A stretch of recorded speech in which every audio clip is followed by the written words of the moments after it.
These people that you're comparing yourself to, you don't really know very well. What that means is that you see their shiny outside, but you don't see the reality of their life. There's always people out there who are doing far better than you on pretty much anything you want to imagine. And if all you're doing is seeing yourself in their reflected light, let's say, then it's going to be pretty damn dismal. But it's not a good comparison because, well, first of all, there's danger in just comparing yourself to others, period, because they're not you. And God only knows what struggles they had to undertake to get to where they were, or what burdens they're currently carrying that you're not aware of. But you can certainly contrast yourself with yourself, and that's a lot better. It is the only way. Well, it's also the only way of really measuring anything approximating proper improvement. You can actually tell when you're a little better than you were yesterday. Right.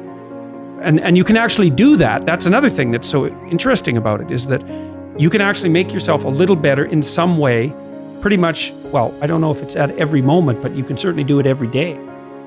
Be careful who you share good news with, because you want to share good news with people who are going to be genuinely happy for you, and be careful who you share bad news with, because that's equally tricky. You want someone who will listen to you when you're having trouble and allow you your grief. Beauty calls people to their higher being, I would say, and to make friends with beauty is to introduce yourself very carefully to one of the mysteries of life that make it worth living. There's never been a better time for the majority of people to be alive, and the future, although we're vulnerable and terrible things can always happen to us, it's hard to make a case that the future doesn't look comparatively positive. We're becoming extremely technologically sophisticated, and the world is changing at an incredibly rapid rate, and the only way we're going to be able to manage that in a positive way is if each of us, or as many of us as possible, are capable of making wise and careful and truthful decisions. And if we do that, then maybe things can continue to improve. You don't get people to stand up on their own 2 feet and to adopt responsibility if everything is given to them. And that's a real conundrum.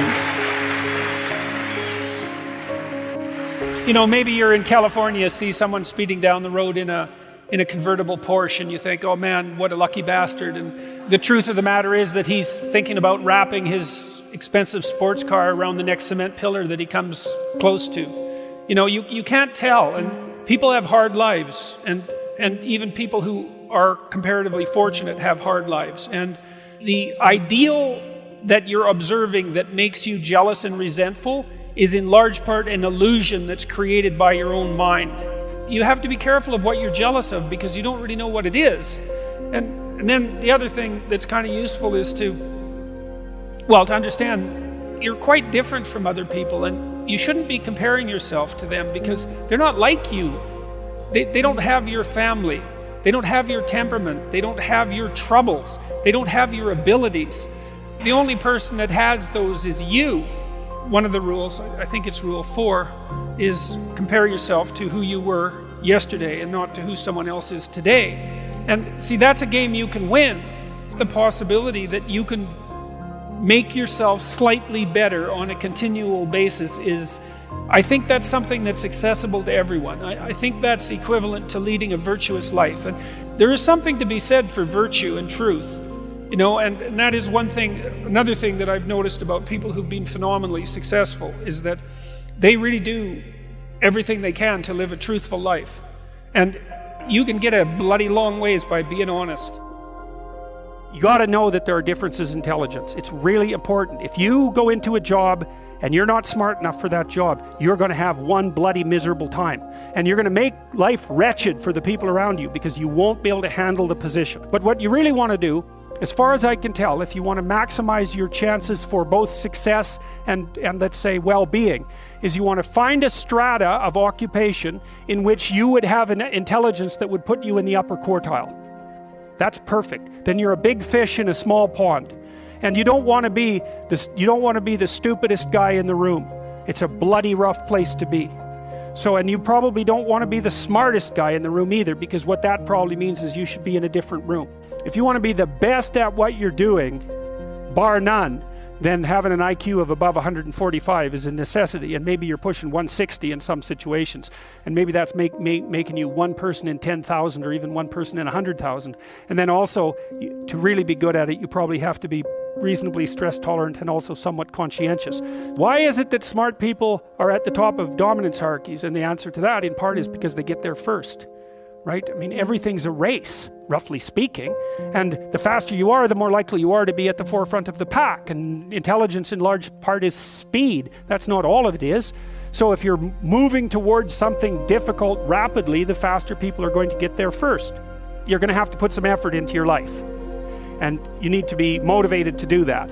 And so what are the potential sources of motivation? Well, you could think about them in the big five manner. You know, if you're extroverted, you want friends. If you're agreeable, you want an intimate relationship. If you're disagreeable, you want to win competitions. If you're open, you want to engage in creative activity. If you're high neuroticism, you want security. Okay, so those are all sources of potential motivation that you could draw on, that you could tailor to your own, your own personality. But then there are dimensions that you want to consider your life across. And so we ask people about, well, if you could have your life the way you wanted it in 3 to 5 years, if you were taking care of yourself properly, what would you want from your friendships? What would you want from your intimate relationship? How would you like to structure your family? What do you want for your career? Well, how are you going to use your time outside of your job? And how are you going to regulate your mental and physical health, and maybe also your drug and alcohol use, because that's a good place to auger down. And that tangles in your incentive reward system. We talked about the dopaminergic incentive reward system, and that's the thing that keeps you moving forward. And the way it works is that it works better if it produces positive emotion when it can see you moving towards a valued goal. Okay, well, what's the implication of that? Better have a valued goal, because otherwise you can't get any positive motivation. Most creative people fail at producing their creative product and monetizing it, right? So your default position, if you're a creative person, is you're going to fail. And that's because it's hard to come up with something new, and it's hard to present it to the market at the right time, and it's hard to market it. Like, those things are really, really difficult. And so what successful entrepreneurs do is they just keep doing it over and over and over and over and over and over and over. And eventually, if they're fortunate, one of their ideas happens to hit the right place at the right time. Even if your idea is good, that doesn't mean it will be successful. There's so many things that have to be taken into account. So this is partly why persistence, and that's part of conscientiousness, is so useful. It's like, persistence is helpful because it enables you to run many, many experiments. And you need to know that the baseline is failure. It's important, because otherwise you'll blame that on yourself. And some of that's useful because there's probably some things that you could improve about yourself. But it's very difficult to go from 0 to 1.